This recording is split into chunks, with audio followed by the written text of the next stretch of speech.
Hello and welcome to another Elliott wave analysis.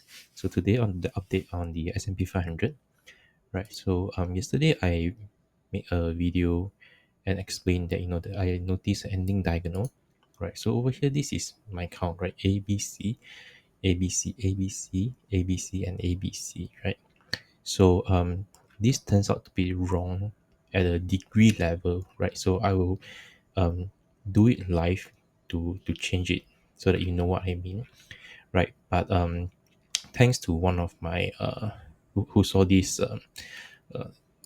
idea, right? He actually pointed out that this is actually the tree, right? 4 and 5. Now, and I will explain why this is also a valid count, right?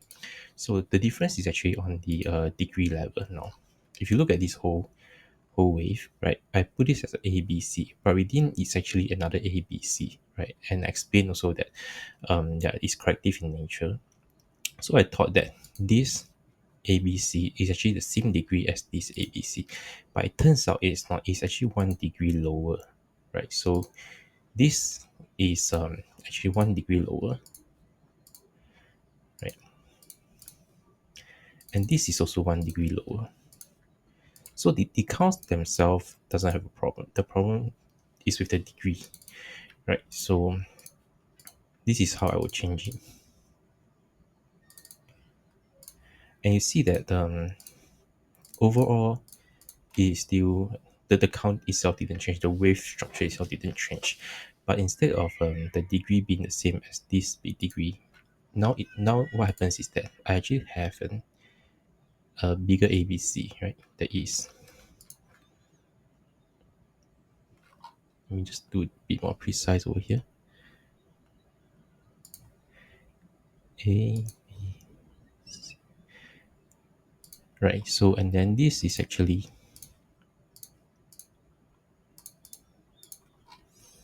this whole move then becomes the same degree as this. Now you have to plot this. You will look something like this.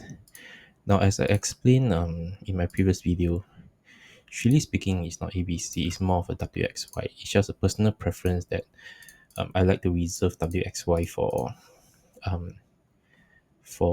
those really big structure, right? So please don't scold me for this, right? So so this one is ABC, right? So then this becomes a 1, 2, 3, 4, right? And likely this is our fifth wave. Now, can this also take on a smaller degree count? I would say it's possible. Right? It's possible. Right. So over here, if I have to put in the same degree, right? So this is more of like a personal preference that I have a bias that I think that it should end, right? It should end, right? So over here I will just put this last one as a similarly A B C D E.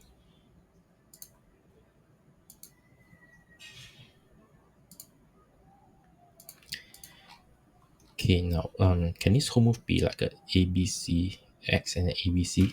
It's possible. That would be the alternate count. Okay, because if you look at this whole move itself, this fifth wave is still too small compared to this wave one and wave three. Right, so it's possible. It's possible, but personally, I would like to try. So for the rest of you, the ideal entry is either the top of the trend line or the bottom of the trend line. One is a reversal trade, another is a breakout trade, right? And yeah, you can try. Or if it breaks down here, this line, you can also enter. Right, so I'll just put in this here, right? If you want to be really sure that this move has ended, right? So if I have to do entry points, this is what I would do, right? If you want to be very sure, you either short when you break down this from this wave, right? That means you don't do anything now, or when it breaks down this line, or when it breaks down the trend line, right? So these are three possible entry points here, right? And one last thing is that what is going to be the trigger, right? So the trigger will be, what I think the trigger will be is today there is this CPI release, right, before the market open at 8:30. Okay, 8:30, right? For those of us in GMT plus 8, right, it'll be 8:30 p.m. For those in New York, it'll be 8:30 a.m. before the market opens. Right, so I believe this is the trigger. So for the breakdown, right? So take note of this, right? And be careful of volatility near to this point, right? So you might want to do smaller and have a wider stop. Okay, so that's it for now, and thank you. Good luck in your trading.